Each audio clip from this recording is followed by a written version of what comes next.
한쪽으로 머리를 기울인 채 10분만 있어봐도 알 수 있습니다. 그것이 얼마나 힘들고 고통스러운지 말입니다. 정치도 이와 다르지 않아 보이는데요. 극단의 정치로 우리의 고개를 유도하는 유튜브 채널, 그리고 2030 세대의 보수화 현상에 대해 이야기 나눠보겠습니다. 정주식 전 직수의 편집장, 이호성 시사인 기자, 장혜영 전 정의당 의원 세 분 나오셨습니다. 세 분 안녕하세요. 안녕하세요. 예, 정주식 직수의 편집장님과 장혜영 의원님은 예전에 저희가 다른 주제로 한번 모신 적이 있었죠. 예, 그때 이제 그 운영하시던 그 토론, 네, 그건 즐거움. 네. 토론의 즐거움, 그거 아직도 잘 하고 계신 거죠? 네, 여전히. 여전히 매주 만나고 있습니다. 예, 그렇군요. 예, 오늘 또 이렇게 어려운 주제거든요. 오늘 이제 특히 2030 세대 보수화라든지 뭐 이런 주제를 누구를 모셔야 될까 하다가 이분들이 가장 잘 말씀하시지 않을까 해서 저희가 모셔봤는데, 장혜영 의원님은 또 2030 남성들이 좀 안 좋아하는 걸로 유명한데. 제가 2030 여성들보다 2030 남성들한테 더 유명하다는 생각을 제가 가끔 해요. 그렇군요. 네. 오늘 굉장히 주목도 높은 방송이 되지 않을까 그렇게 생각이 되고요. 이호성 기자님, 제가 꼭 한번 뵙고 싶었습니다. 안녕하세요. 네, 안녕하세요. 예, 제가 오늘 이제 뵌 거는 처음인데 너무 기사를 제가 재밌게 읽어가지고 최근에 유튜브와 관련해서 알고리즘이 어떻게 운영되는가 이거를 지금 몸소 체험을 해보신 거잖아요, 그죠? 예, 극한 노동을 했습니다. 그렇군요. 예, 그 얘기는 저희가 뒤에서 차근차근 해보겠습니다. 먼저 이제 유튜브 얘기를 좀 해봐야 될 것 같아요. 이제 유튜브 자체는 죄가 없죠, 사실은. 모든 미디어 매체는 죄가 없습니다. 다만 그거를 이제 어떤 방식으로 운영이 되느냐, 그거에 따라서 좀 어떤 음영이 나타난 것 같은데, 최근에는 어떤 부작용들에 대해서 좀 집중적으로 우리가 얘기를 안 할 수가 없는 좀 상황이 된 것 같습니다. 일단 세 분 유튜브 다 보실 것 같아요. 정치 시사 유튜브도 보고 다른 것도 보는데 어떤 채널들 좀 이렇게 주로 보시는지 굉장히 궁금합니다. 이호성 기자님은 좀 어떤 거 보십니까? 저는 사실은 뭐 이 극우 유튜브 취재를 했지만 별로 그런 성격의 정치 시사를 잘 안 봤고요. 예. 주로 엔터테인먼트. 예. 뭐 흘러간 팝송 옛날 영화 소개, 그리고 뭐 프로야구, 뭐 이런 거 주로, 그리고 뭐 요즘 나이가 있으니까 뭐 건강 이런 거 보고 예. 뭐 하면 좋더라. 뭐 그 정도에 되게 그냥 이렇게 즐기는. 예. 그 정도였고요. 정치 시사 쪽은 사실 그 전에는 전혀 잘 안 봤습니다. 방송사 뉴스 흘러간 거 놓친 거 정도 캐치하는 뭐 요 정도 말고는 잘 안 봤어. 그렇군요. 네. 그러니까 프로야구 보면은 프로야구 콘텐츠가 계속 또 추천으로 올라오잖아요. 그렇죠. 예. 아주 소규모 채널이 이렇게 많구나, 연관돼서 이런 거 알게 되죠. 예, 정말로 생태계가 얼마나 많은지 다양한 사람들이 방송하고 있는지 알 수 있을 것 같은데, 정주식 편집장님은 어떤 거 좀 보십니까? 저는 유튜브로 거의 동물 채널 위주로 많이 보고요. 동물 채널이요? 고양이나 뭐 강아지, 뭐 동물들 위주로 보고, 사람이 나오는 건 별로 안 보는 편입니다. 그렇군요. 아니면 뭐 이제 축구 관련해서 이제 해외 축구 관련 채널들 이런 것들도 좀 보는 편이에요. 그렇군요. 왠지 정주식과 굉장히 어울리네요. 동물 채널. 사람을 좀 싫어하시는 편이시죠? 예. 사람도 사랑합니다. 사람도 사랑하시나요? 하지만 사람보다 동물이 좀 더 귀엽기 때문에. 예. 이거 말이 없는, 말 많은 사람들 좀 싫어하시는 걸로 제가 알고 있어서. 예, 맞습니다. 알겠습니다. 의원님은 어쨌든 정치인이셨으니까 그쵸. 뭐 여러 채널들을 보셨을 것 같아요.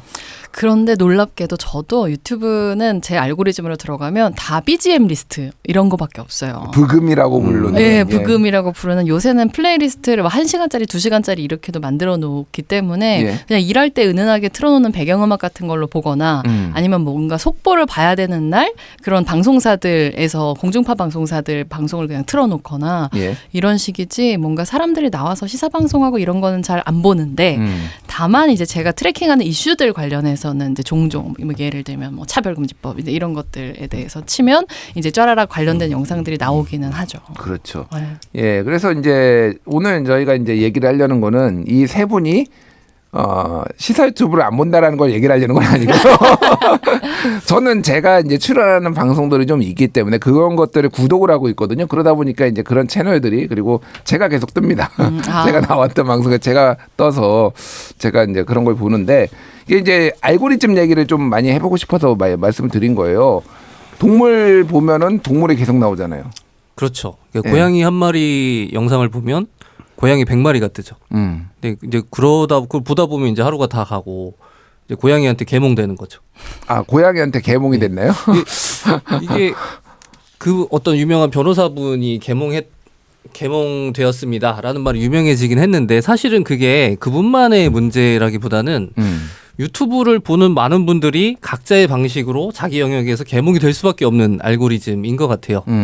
예전에는 그 소셜미디어 초창기만 해도 내 피드에 어떤 콘텐츠가 뜰지에 대해서 내가 결정할 수 있었거든요. 예. 유저 개인이 내가 이 사람의 콘텐츠를 보겠습니다라고 구독이나 어떤 친구 맺기를 하면 그게 정직하게 내 피드에 뜨는 시스템이었는데 이게 2010년대 초반에 구글하고 페이스북에서 이제 그 개인화된 알고리즘을 만들었어요. 그러다 예. 보니까 이제 각자 유저의 피드에 뜨는 콘텐츠를 내가 결정하는 것이 아니고 콘텐츠 플랫폼 사업자가 결정을 하는 거예요.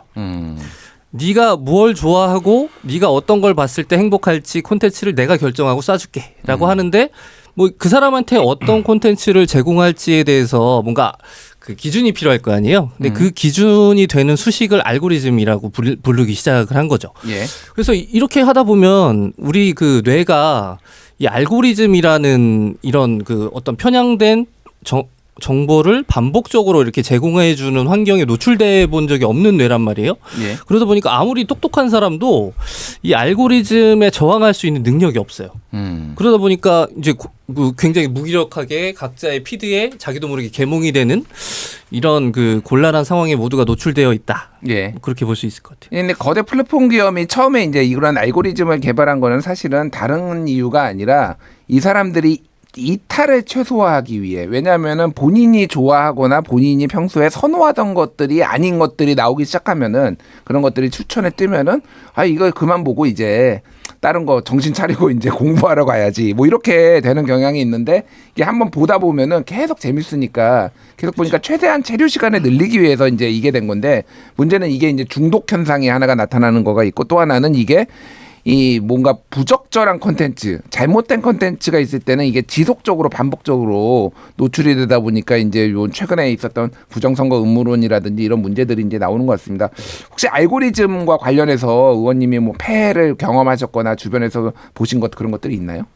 그쵸. 아무래도 이제 큰 선거들을 앞두고 그러니까 저희는 오늘 유튜브 얘기를 많이 하지만 뭐 페이스북이나 이런 소셜 미디어들이 이제 대두됐을 때 그 안에서 가짜 뉴스들이 빠르게 확산되고 이제 그 확산된 뉴스를 토대로 의사결정이 이루어지는 문제들에 대해서는 저희가 얘기를 그래도 해왔다고 생각을 하고요. 예. 그래서 뭐 러시아 쪽에서 뭐 그런 미국 대선을 조작하는 데 있어서 소셜 미디어를 뭐 활용을 했다더라. 근데 실제로 그 과정에서 되게 대규모 유저들의 그런 개인 정보가 유출됐고 이제 이런 사건이 떠들썩하게 외신에서 다뤘던 적들도 있고요. 예. 그러니까 어쨌든 중요한 거는 말씀처럼 이제 플랫폼 입장에서는 그냥 사업하는 사람들 입장에서는 내 플랫폼에서 사람들이 체류 시간이 늘어나면 그 안에서 뭔가 과금이 됐든 하다못해 광고 플랫폼이니까 기본적으로는 돈을 더 벌 수 있다고 하지만 체류 시간을 늘리기 위해서 사람들이 자꾸 보게 되는 거는 뭔가 일상적인 뉴스들이나 당연히 고개 끄덕거리게 되는 게 아니라 그러니까 이제 개가 사람을 문 게 아니라 사람이 개를 물었다. 이런 종류의 뉴스들이 사람들을 더 충격과 혼란과 그것에 대해서 더 알고 싶어 하는 마음을 갖게 만들고 예. 그렇기 때문에 콘텐츠의 극단화와 이 체류 시간을 통해서 그런 이제 사업 수익 모델을 가져가는 문제 사이에는 일정의 연관성이 있다고 생각하죠. 근데 저희가 그런 것들을 적절하게 규제할 수 있는 방식의 정치를 갖고 있지 못하다는 게 또 이 폐해의 한 측면이라고는 생각해요. 알겠습니다.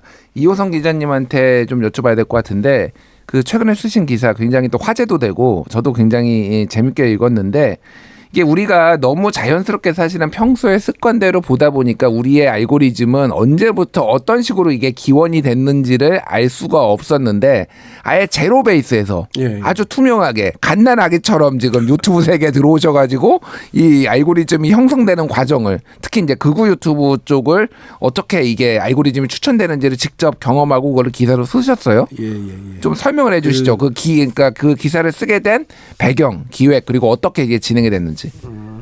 일단 알고리즘 얘기부터 잠깐 드리면 마이크 조금만 더 가까이. 알고리즘 얘기 잠깐 드리면 제가 말씀하신 것처럼 이제 완전히 새로운 계정을 팠고요. 그래서 이제 맨 처음 새로운 계정을 파면은 정말 아무것도 안 떠요. 하얘요 화면이. 그리고 좋아하는 단어를 입력하세요 이렇게 나와요. 그렇게 시작해서 처음에 자유통일당을 쳐놨어요. 정광훈 목사가 있는 자유통일당. 왜냐하면 제가 시작한 게 12월 15일인데 12월 14일에 탄핵 가결된 그날 제가 광화문을 갔거든요. 저는 그 보수단체 집회를 취재하러. 근데 거기 갔다가 충격을 좀 받았어요. 일단 사람이 너무 많았고 제가 알던 그 성격이나 스타일의 보수 집회가 아니요. 뭔가 양상이 다르다. 그래서 이분들 이야기를 좀 이해하거나 알게 되려면 혹시 극우 유튜브 이런 보수 유튜브에 좀 단초가 있지 않을까? 그래서 잘 하면은 이분들이 왜 이렇게 이런 생각을 가지고 이렇게 결집하고 있는지 좀 단초를 알게 되지 않을까? 뭐 이런 기대 같은 걸 가지고 들어갔거든요. 예. 근데 알고리즘 얘기만 일단 먼저 드리면 놀랬던 게 두 가지인데 제가 한 달쯤 그 계정으로 이제 운영을 했는데 자유통일당 맨 처음 친 검색어 말고 저는 한 번도 다른 검색어를 쳐본 적이 없어요. 그냥 몸과 정신을 맡겼어요 거기에. 아 그래요. 네. 근데 자, 최초의 자유통일당이 있었다 뭐 이런 거군요. 예. 놀랐던 건 한 가지는 한 달 내내 어떠한 레거시 미디어도 뜨지 않아요. 아 그래요? 네. 오직 하나 떴던 게 어디냐면 매일신문. 대구에 있는 매일신문이요. 그렇죠. 예. 저는 왜 이 매일신문이 뜨지라고 하다가 매일신문 콘텐츠를 보다가 알았어요.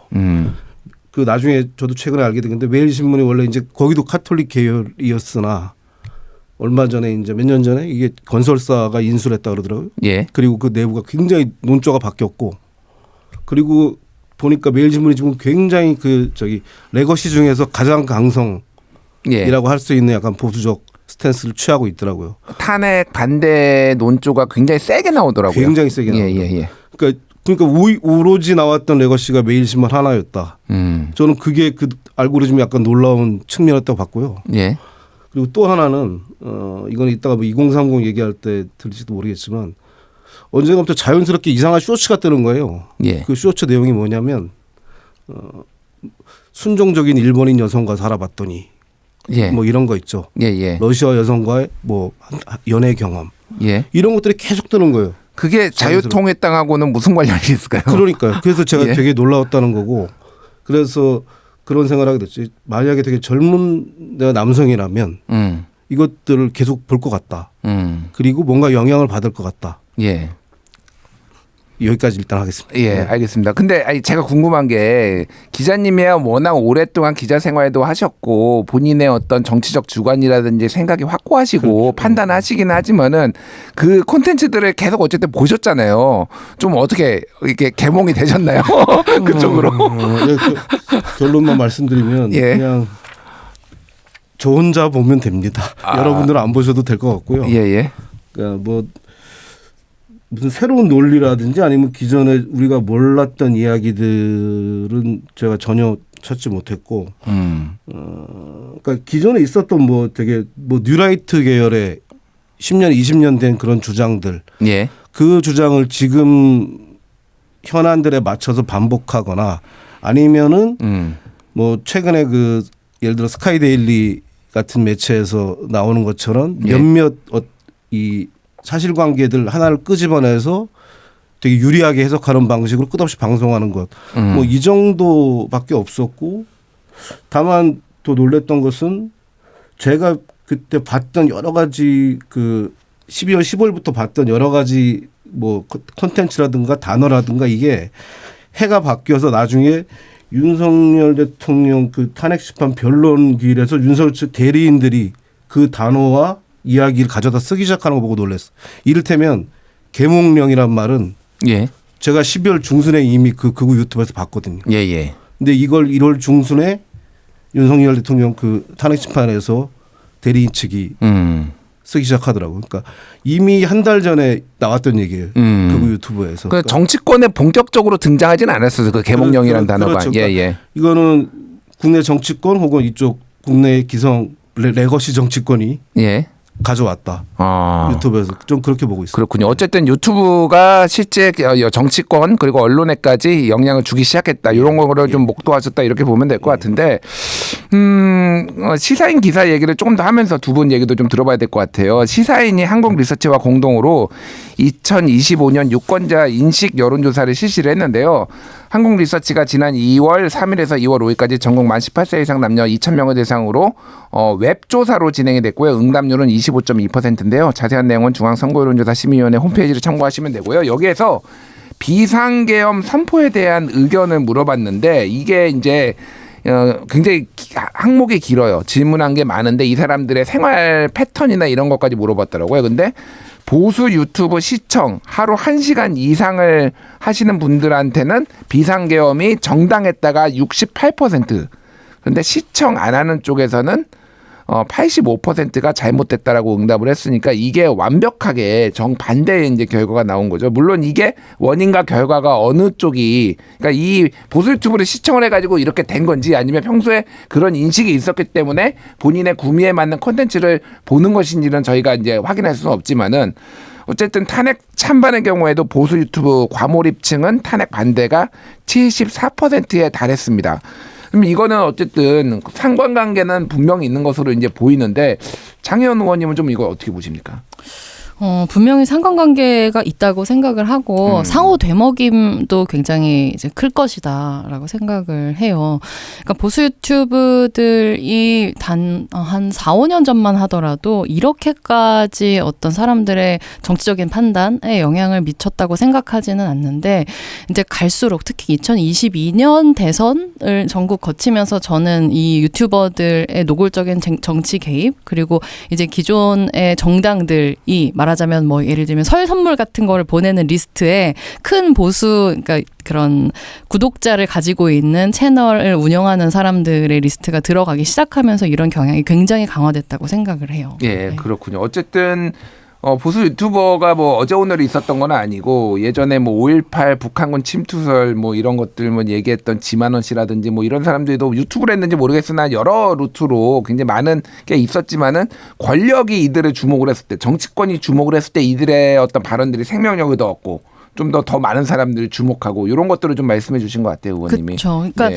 공론장에서 그러니까 예전에도 사실 우리가 뭐 극우다 이렇게 얘기하는 주장들, 뭐 하다못해 뭐 뉴라이트 계열의 주장들은 사실 있은지는 오래됐잖아요. 근데 그런 것들을 공공연하게 공론장에서 우리가 메이저 주류라고 얘기하는 공론장의 스피커들이 막 가지고 오고 재생산하고 이런 문화는 아니었던 것 같아요. 예. 근데 이제 그런 경향이 이제 유튜버들이 이렇게 아주 확인되지 않은 여러 가지 음모론들을 이야기하면서 굉장히 많은 구독자들을 거느리게 되고 이제 다른 한편으로는 이제 정치 양극화가 심해지면서 사실 보수나 진보라는 말이 뭔가 특정한 가치나 정책하고 결부되지 않는 경향성도 점점 강해졌잖아요. 그냥 네. 진영의 이름이지 그 안에 내용적으로 규정되지 않다 보니까 그 내용적인 빈곤함이 사람들을 뭔가 광범위하게 설득시키지 못하고 그러다 보니까 광범위하게 사람들이 모여 있는 곳에 있는 사람들의 주장을 점점 수용하게 되는 형태로 이게 서로 되먹임이 일어나지 않았나 저는 그렇게 보고 있습니다. 알겠습니다. 더 이제 제가 좀 놀랍고 충격을 받은 거는 서울 서부지방법원 폭력 사태, 이 폭동에 대한 의견이었는데 보수 유튜브 과몰입층 그러니까 1시간 이상 보수 유튜브에 시청한다는 측은 63%가 정당했다라고 답했고 미시청층은 82%가 정당하지 않았다, 불법이었다라고 답을 했어요. 폭력에 관해서도 이렇게 극명하게 갈리는 것. 정주식 편집장님은 좀 이건 어떻게 보십니까? 네, 그 설문의 질문의 성격을 보자면 어떤 민주주의와 관련된 질문으로 이해가 되는데요. 그러니까 예전에는 그러니까 통상적인 민주주의와 관련된 질문들은 이런 방식이었죠. 민주주의라는 틀 안에서 어떤 것이 옳으냐 그르냐에 관한 갈등이었다면 지금 이야기한 뭐 서부지법 관련된 질문이라든지 어떤 그 비민주적인 계엄에 관한 입장을 묻는 질문이잖아요. 이거는 이 질문들이 얘기해 주는 거는 민주주의 자체에 관해서 우리 사회에서 좀 갈등이 발생하기 시작했다는 걸로 이해가 되거든요. 예. 그럼 여기서 이제 보수 유튜버들이 뭘 제공했는지를 생각해 봐야 될 것 같아요. 제가 가진 한국 사회, 한국 시민들에 관한 상식으로 비춰볼 때 한국의 보통의 평균적인 시민들은 민주주의 자체를 부정하는 데 있어서 혹시 이렇게 민주주의를 부정하십니까? 혹시 민주주의가 계속돼야 된다고 생각하십니까? 라는 질문에 대해서 그걸 대놓고 적어도 공식적으로 내가 민주주의는 잠깐 안 해도 됩니다. 라든지 아니면 민주주의를 부정하는 어떤 행동을 대놓고 옹호한다든지 이런 답변을 할 만한 시민들은 많지 않았다고 생각해요. 예. 그런데 이 보수 유튜버들이 한 것은 그걸 해도 된다는 이유를 제공해 준 거죠. 그러니까 이분들은 아마도 대부분 보수 유튜브를 시청하던 분들은 윤석열 지지자 혹은 국민의힘의 지지층이었을 것이고 예. 이분들은 어떤 식으로든 계속 본인의 정치적 지지를 이어가고 싶은 마음을 갖고 있는 분들에게 그걸 할 수 있는 이유를 제공해 준 거죠. 예를 들면 뭔가 선관위에서 찜찜한 무언가가 있었어. 부정선거의 어떤 증거가 발견됐어 라는 식의 논리를 한다든지 아니면 민주당의 정치 행태가 민주주의를 다 부정하고도 남을 만큼의 어떤 뭐 죄값이 있어 라는 식으로 윤석열 대통령을 계속 지지할 수밖에 없는 이유를 제공하다 보니까 이런 그 이유 제공 게임에 계속 노출됐던 시청자들은 마치 민주주의를 부정해도 되는 것 같은 어떤 예. 느낌을 받는다는 거죠. 그래서 이런 방식의 그 민주주의를 초월한 이런 이유 제공 게임을 하고 있다는 점에서 굉장히 좀 우려스러운 지점이 있다고 봅니다. 예. 그러다 보니까 이제 소위 말하는 국민 저항권, 시민 저항권 이런 것들이 이 서부지법 폭동에 정당화된 어떤 정당성을 부여하는 방식으로 이제 처음 등장을 했고 그게 이제 이 보수 유튜브에서 나오다 보니까 그런 것들에 또 의견이 좀 많이 갈리는 것 같은데 이호성 기자님이 또 요 기사도 쓰셨더라고요. 이 제목을 제가 한번 읽어드리는 게 좋을 것 같아요. 시사인에서 쓴 건데 며칠 전에 여론조사로 확인됐다. 극우 유튜브에 갇힌 사람들. 시사인 한국리서치 공동조사. 관심 있으신 청취자분들 한번 읽어보시면 될 것 같고요. 이호성 기자님은 이 기사를 좀 기획하고 쓰시면서 좀 전체적으로 어떻게 느끼셨습니까? 이 수치 자체는 되게 충격적이죠, 확실히. 예. 저희 좀 마이크 조금만 더 가까이. 예. 죄송합니다. 예. 애초에 저희 이 조사 설계할 때 자문하셨던 그 국승민 교수 같은 분도 본인이 이렇게 쭉 여러 연구들 봤을 때 이 정도로 이른바 그 보수 유튜브 시청에 따라서 갈리는 이런 미디어 효과가 이렇게 강력하게 나온 거는 본인도 처음 본다 이런 말씀하셨을 정도인데요. 근데 저는 이제 이게 하도 이제 수치 자체가 되게 놀라우니까 저항권 이런 얘기까지 이 정도로 수치가 나오니까 이렇습니다만 전체 여론은요. 전체 여론에서 이 정도로 저항권 옹호하고 그다음에 비상계엄이 정당하다고 얘기하는 이런 층은 또 저희 전체 조사를 보면 17% 정도밖에 안 되거든요. 그러니까 저는 오히려 그쪽을 좀 주목해야 된다고 봐요. 그러니까 저희가 지금은 당장은 이제 이 너무 이 극단적인 주장에 동의하는 층이 생겨버려서 주문하고 있습니다만 전체 지형에서는 약 17%고 심지어 보수층에서도 비상계엄에 반대하는 사람들이 절반이 됩니다. 예. 그러니까 이 수치를 오히려 주목해서 보는 게 앞으로 향후에 여러 가지 논의를 하는데 더 중요하지 않을까 이런 생각이 듭니다. 그렇군요. 그 말씀은 어쨌든 이들이 지금 많이 워낙 충격적인 사건들이 이어지다 보니까 이들의 목소리가 많이 주목받고 하지만은 약간 과잉대표된 측면도 있다. 그리고 상식적인 분들이 사실 우리 사회에 훨씬 더 많다. 아직 이렇게 좀 말씀해 주신 것 같아요. 알겠습니다. 이거와 연결지어서 저희가 이제 2030 세대 얘기를 좀 해봐야 될 것 같아요. 서부지법 폭동 사건이 굉장히 저도 충격이었고 그게 아마 미국의 그 트럼프 대통령 낙선 이후에 이제 의사당 난입 사건 무장한 사람들이 그거 정도의 아마 충격을 우리 국민들이 받으신 것 같아요. 그리고 여론조사를 보면은 확실히 그때부터 이 그러니까 1월 셋째 주에 거의 모든 여론조사가 1월 셋째 주에 탄핵 반대가 피크를 찍은 다음에 점점 떨어지거든요. 그때가 이제 서부지법 폭동 사건이 거의 기점이었다고 대부분의 언론들이 분석을 하고 있습니다. 그러니까 그게 그만큼 영향을 줬다라고 보는데 이때 이제 소위 말하는 2030들 그 중에서도 이제 남성들이 상당히 많이 체포가 됐어요. 이제 이 난입을 하고 물론 40대도 있었고 50대도 있었지만은 굉장히 많은 그 젊은 남성들이 이 집회에 참여를 하고 특히 이제 특정 커뮤니티 DC 인사이드라든지 이런 데서 미국 정치 갤러리, 국민의힘 갤러리 이런 데에서 폭동을 좀 모의하고 사전에 어디가 취약하다 이런 것들을 서로 얘기도 하고 이런 것들이 있었거든요. 이거는 장혜영 의원님은 좀 어떻게 보셨습니까?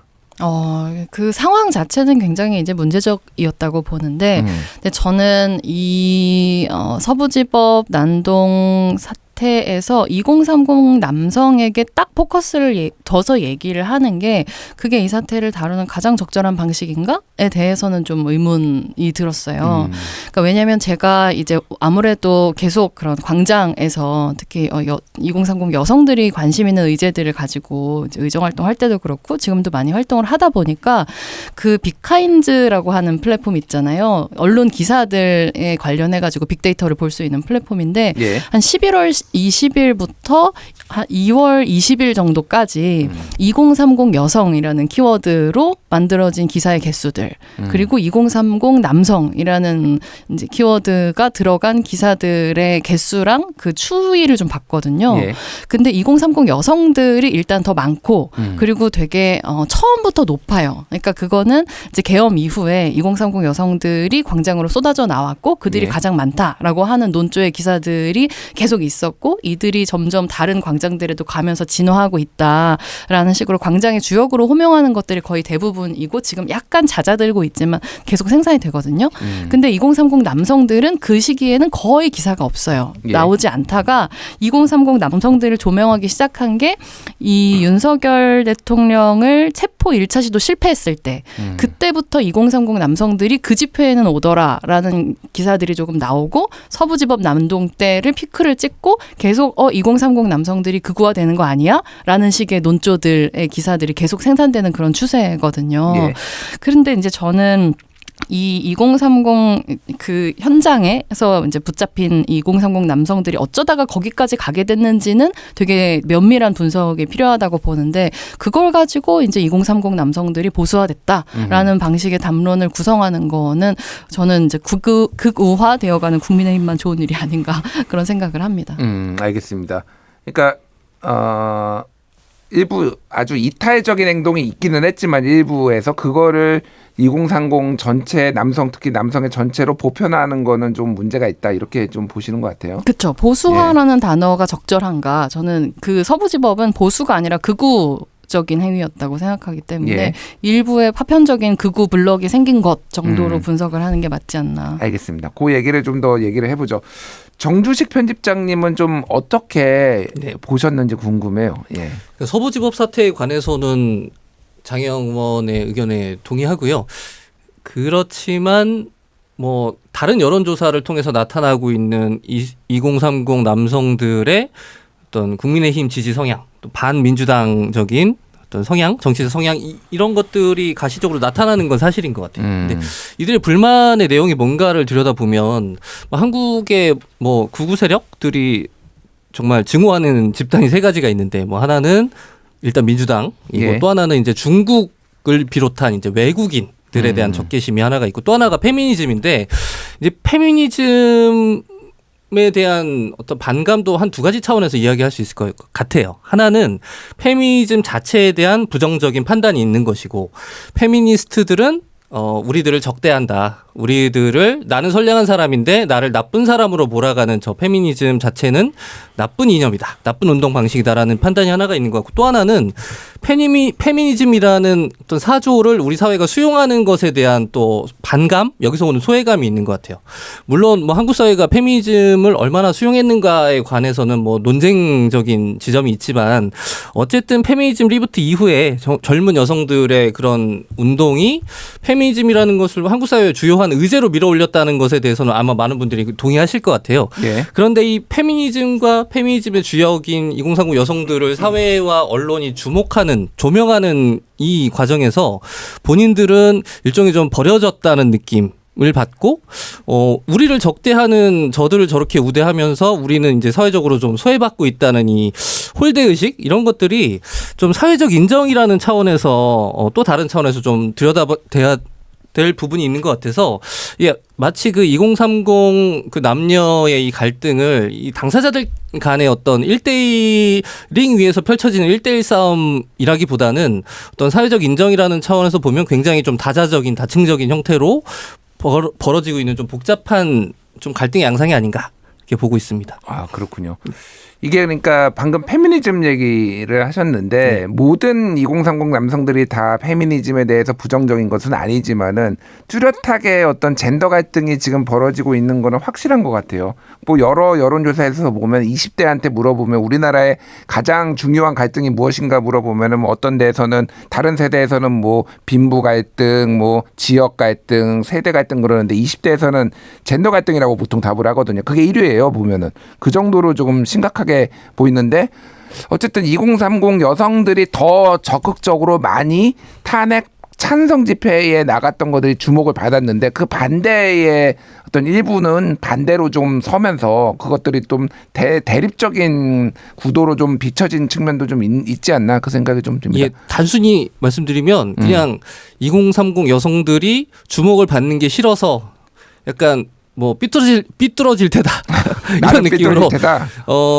그들이 그 탄핵에 찬성한다면 나는 반대할 거야라는 어떤 그 상대 대척점에 서고자 하는 그런 마음이 굉장히 크다고 느꼈습니다. 그렇군요. 이호성 기자님은 좀 어떻게 보십니까? 그 제가 쓴 건 아니지만 저희가 2019년에도 20대 남자 현상이라는 그 기사를 쓴 적이 있거든요. 청관유 기자가 그때 썼죠. 예. 그때도 이제 한국 리서치하고 같이 해서 조사를 했는데 그때도 보면은 2030 남성들이 보수화됐다는 증거가 없어요. 그러니까 민주주의에 대한 태도라든지 뭐 정치 지도자에 대한 태도 이런 거에서 다른 어떤 세대들하고 차이가 없습니다. 다만 페미니즘에 이제 버튼이 눌리는 거죠. 이번 올해 조사, 올해 아까 말씀하신 올해 최근 조사 이번에 유권자 의식 조사에서도 2030이 보수화되었다는 증거가 전혀 나오지 않아요. 근데 다만 어디서 튀었냐면 저희가 그런 질문을 줬는데 물론 질문 자체가 약간 극단적입니다만 지나친 페미니즘을 제어하기 위해서라면 무력을 사용할 수도 있다. 이런 문항을 줬는데 예. 여기서 튑니다. 다른 문항에서는 2030이 보수화되었다는 증거가 전혀 안 나오다가 예. 이 문항에서는 근데 이걸 보수화로 볼 거냐 이거 튀는데 그러니까 2030은 분명히 이제 반페미니즘의 이 전선에 서 있는 건 확실하고 이 서 있는 사람들을 지금 가장 빨리 유혹해서 낚아챈 사람들이 지금의 보수 진영 혹은 극우 진영 이 사람들이 아니냐 뭐 이런 정도 생각하고 있습니다. 그렇군요. 이제 여러 가지 이제 2030 보수화 오늘 저희가 뭐 처음에 제가 화두로 던진 것도 2030 보수화라고 했지만 저도 2030 보수화보다는 2030의 파편화가 더 맞지 않나 개인적으로는 그런 생각을 하는데 요 칼럼을 하나 소개해드리면서 좀 얘기를 해야 될 것 같아요.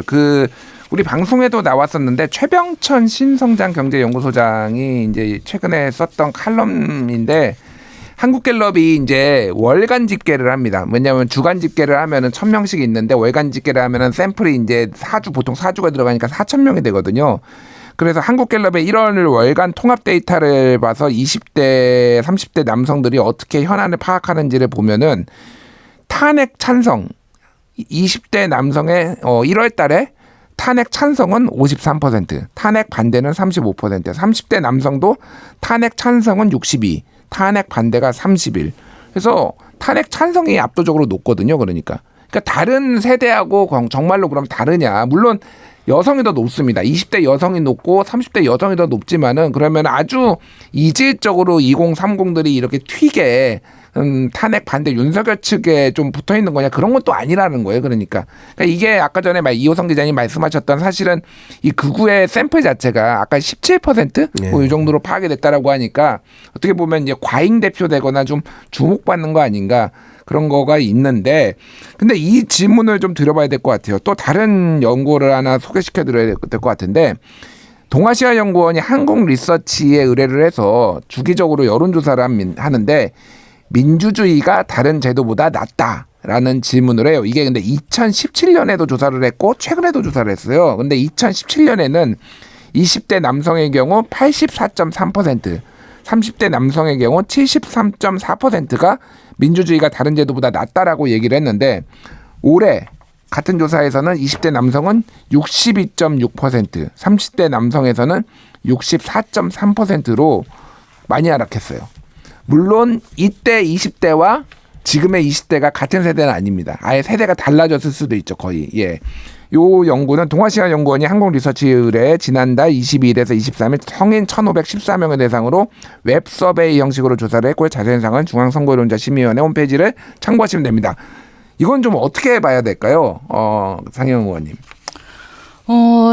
일단은 이게 8년 정도 시차가 있다고 해도 그러면 2017년에 20대 남성들이 지금의 30대 남성이 됐다라고 가정을 해도 이거는 줄어든 거는 맞는 것 같아요. 그렇죠. 예. 네, 줄어든 것 같은데 근데 이게 다른 이 조사에 응했었던 세대나 연령대인 분들도 약간 평균적으로 하락을 한 건지 아니면 이분들만 하락을 한 건지 그거는 조금 궁금하다는 생각이 드는 게 여기서 민주주의가 다른 제도보다 낫다라고 대답하게 되는 여러 가지의 가설들이 있을 것 같거든요. 예. 그러니까 민주주의 그 자체를 부정하고 싶은 마음에 이제 민주주의에 대해서 이제 다른 제도보다 낫다는 마음이 적어졌을 수도 있지만 예를 들면 민주주의가 그 자체로 늘 좋은 결과, 좋은 정치적인 결과를 가져온다고 생각했던 사람들이 2017년에 비해서 뭐 트럼프 대통령이 재선이 된다든가 아니면 박근혜 대통령을 탄핵을 시켰을 때만 하더라도 그때 뭔가 그때도 민주주의의 승리 뭐 이런 얘기 많이 했었잖아요. 예. 근데 박근혜 대통령 거치고 문재인 대통령을 거쳐서 윤석열 대통령을 만드는 게 또 민주주의다라고 하는 걸 겪으면서 이 제도 자체가 정말로 다른 제도들에 비해서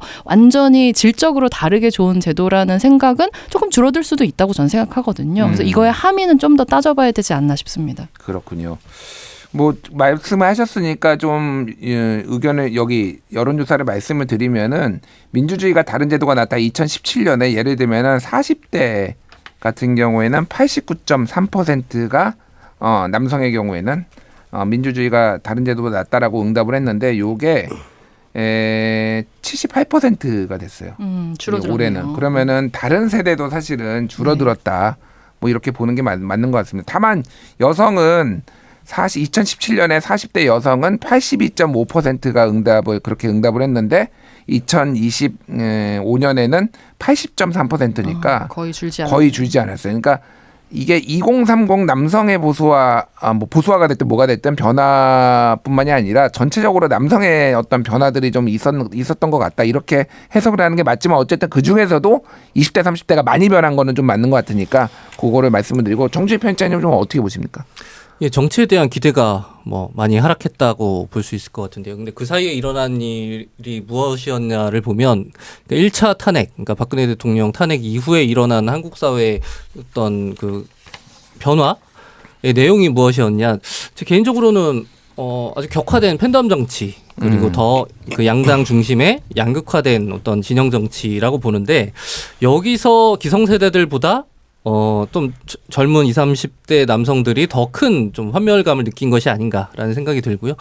거기서 그런 생각을 했던 거죠. 이제 그 1차 탄핵 당시 2017년 무렵에는 뭐 어떤 세대에 막론하고 그 민주주의에 대한 기대가 가장 높았던 시기였다고 생각해요. 21세기 이후에. 근데 그 이후에 이뤄진 한국 정치의 변동들을 보면 아니 우리가 그렇게 힘들게 어떤 정치적 성취를 이뤄냈는데 이후에 별로 세상이 달라지지 않고 오히려 내 삶은 조금 더 힘들어진 것 같아. 그래서 민주주의가 그렇게 뭐 우리가 기대했던 것만큼 좋은 제도가 아니었구나라는 실망감 정도가 표출된 게 아닌가라고 생각을 합니다. 그렇군요. 불만. 결국은 2017년에 문재인 대통령이 좀 잘했어야 됐네요. 그 얘기를 제가 그 다음 정권도 있으니까요. 예, 알겠습니다. 이호성 기자님은 좀 어떻게 이 현상을 해석을 하십니까? 그래서 이 조사 동아시아연구원 이 조사 일단 질문 자체가 굉장히 해석의 여지가 많아 보이고요. 예.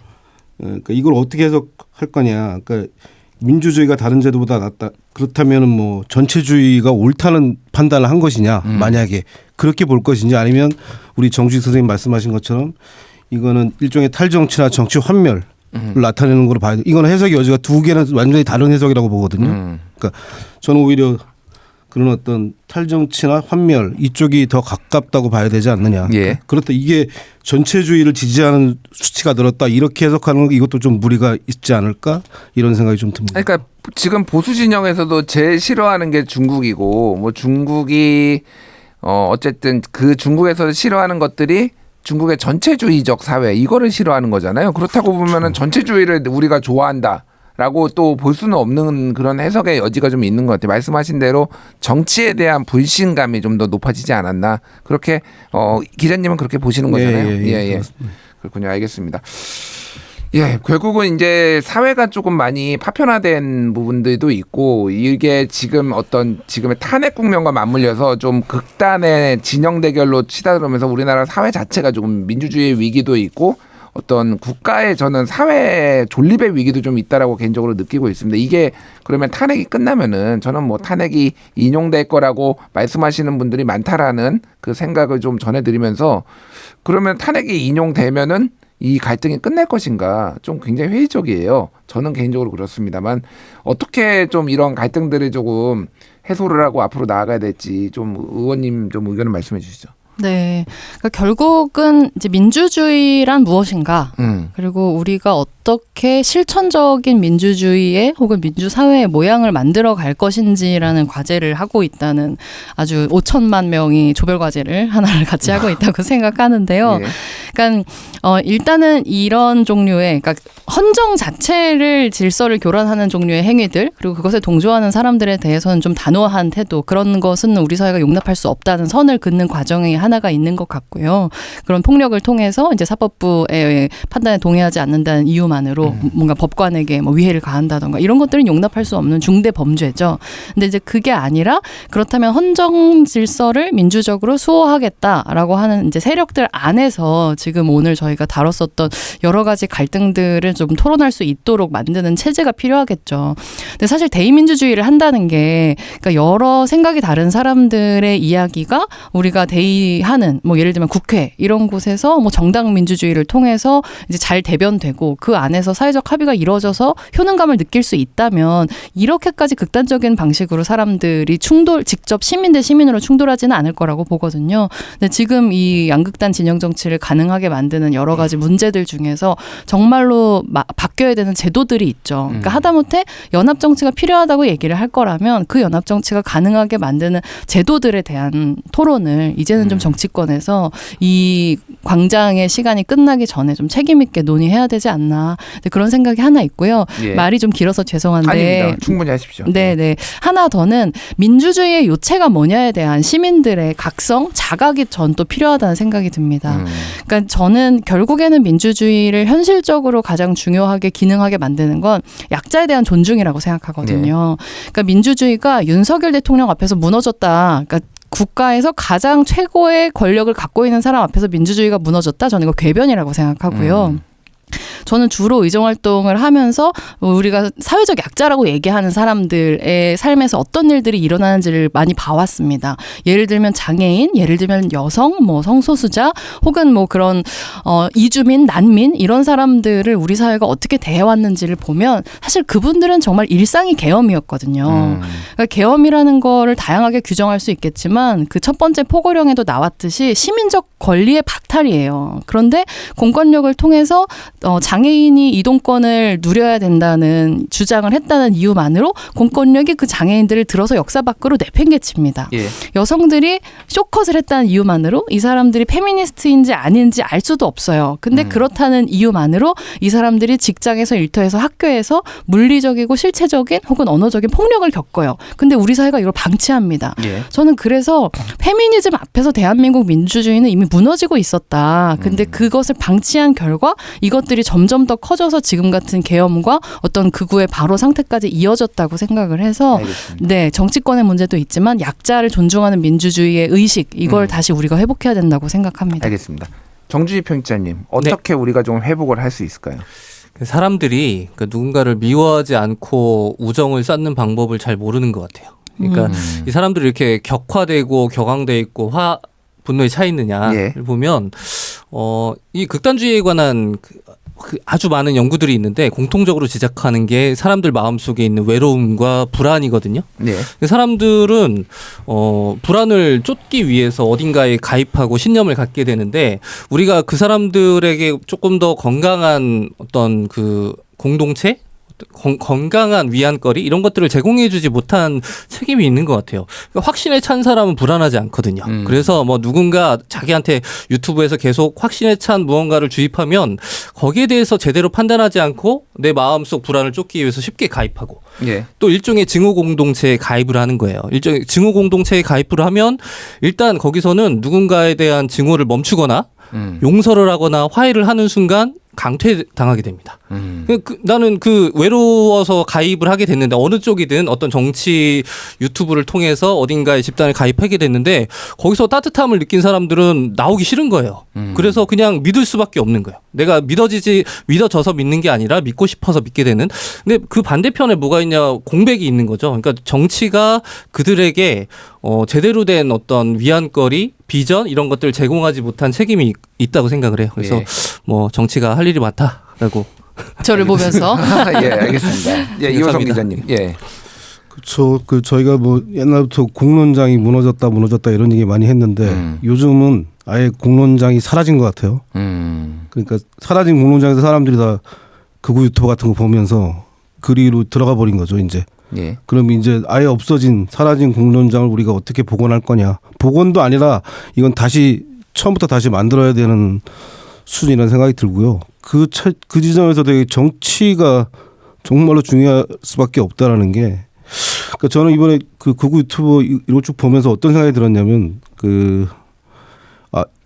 이 극우 유튜브를 운영하는 사람들도 그렇고 보는 분도 그렇고 댓글 이런 걸 보면요, 이분들이 되게 이렇게 숭고합니다. 자기들 나름대로는. 그러니까 이게 이 나라가 잘못되고 있고 이 나라가 누군가한테 뺏겼고 진보 세력에 뺏겼고 예. 이 뺏긴 나라를 우리 목숨을 바쳐서라도 다시 되찾아와야 된다는 이런 정도의 숭고함을 가지고 있는 분들이라면은 저는 이걸 무슨 진보 대 보수의 대결로 싸워봐야 이분들은 아까 말씀하신 것처럼 끝까지 간다. 예. 탄핵 이후에 끝까지 가고 이 세력은 저는 결코 무너지지 않을 거라고 봅니다. 알겠습니다. 그럼 우리가 중간을 어떻게 만들 거냐. 이 이야기들 지금부터 끊임없이 해야 된다고 봅니다. 알겠습니다. 중간에 만드는 데는 또 정치권의 역할도 중요하고 또 언론의 역할도 좀 많이 중요한 것 같습니다. 저희 뉴스공감에서도 좀 중간에 만들기 위해 최선을 다하도록 하겠습니다. 오늘 한마디만 더 할게 클럽 세 분과 함께 극단적 유튜브 정치 속성 그리고 2030 보수와 파편에 대해서 얘기 나눠봤습니다. 세 분 함께해 주셔서 감사합니다. 고맙습니다. 감사합니다.